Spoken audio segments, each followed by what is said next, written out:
Emне үчүн алардан 200 сомдон пул алганса, где-то 6 ай 7 ай убакыт болду. Жалал шаардык кеңешинин депутаты Талант Баев шаар бийлигинин батиринлерден акча жыйнап, ага жоолук салганын айтып сындады. Анын белгилөөсүндө мэриянын коросундагы гүлдөн үзүп, тикенеги менен энелерге кармата салуунун өзү уят. Мен айтарым, ошо нерсени 200 сомдон ушулардан токтобой эле, барып алар 200 сомдон барып базардан барып жолго алып сатып келсиңер алар 200 сом пулуна. Ошо жеткен бирге жашнакай кылып, салыптыңар дагы, анан кийин менен алдагы роза гүлдөрүн үзүп туруп, тикенени да кырып кесип койгой. Кармап туруп, сөткө тартып өзүнө түшүп койсо сонун жашнакай болот. Белгилүү болгондой, өткөн жылы 5 батирини 2 эне даңкы ордени шаардагы көп балалуу энелерге тапшырылган.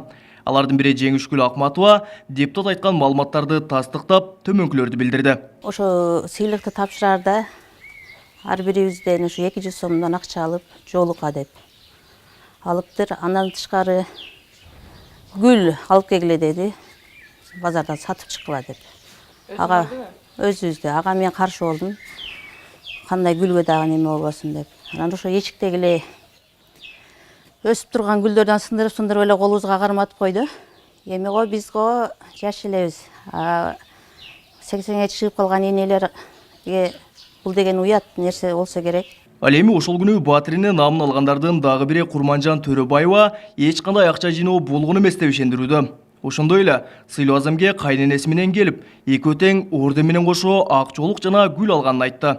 Ол жерге мэр келди, барыбыз келгенден кийин куттуктап, бизде эшикке чыгып да интервью алып, анан батирлердин эң жашы бул экен, кайненеңиз эң чоң бул экен деп жашнакай кылып жоолук салып, мына жерден гүл беришти, эшикке чыктык, кеттик. Бул акча тууралуу эч кандай эме болгон эмес. Эми мен түшүнгөн жокмун да. Неме үчүн деле уят да. Биз 200 сомду мына мен кайненем экөөбүз келип, биз бир тыйын берген жокпуз. Бирок батирине андагы оролбогон гүл жана ак жоолук кайдан келгенин билбесин кошумчалады. Көрсө, ак жоолуктарды шаардын аймактык башкармалыктарындагы аялдар кеңешинин төрайымдары өз чөнтөгүнөн алышкан экен.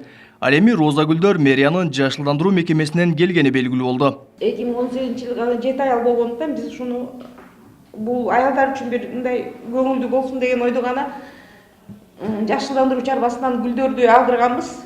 Себеби акча каражаты жок болгондуктан. Ал анык эле нерсе, биз өзүбүз бу жерде тикенектерин тазалап, биз өзүбүз сунуштаганбыз. Бул жөнүндө жетекчилик билбейт. Себеби мен аялдардын көңүлүн көтөрүүн дайыма булар жоолук салып чыгып кетчү да берден. Ошондой мааниде кетсин деген ойдо эле аялдар кеңештери өздөрүнүн жанынан жоолуктарды алып келди. Анан биз жашыл чарбасынан гүл алдырып, ушуну уюштурганбыз.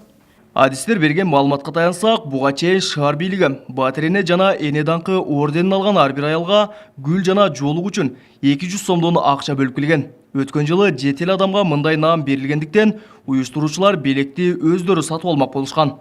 Белгилей кетсек, Жалал шаарында 209 батирине 27 эне даңкы орденинин ээси бар. Кабылбек Көчкөнбай уулу, Тынчбек Долдаев, Жалал Абад облусу.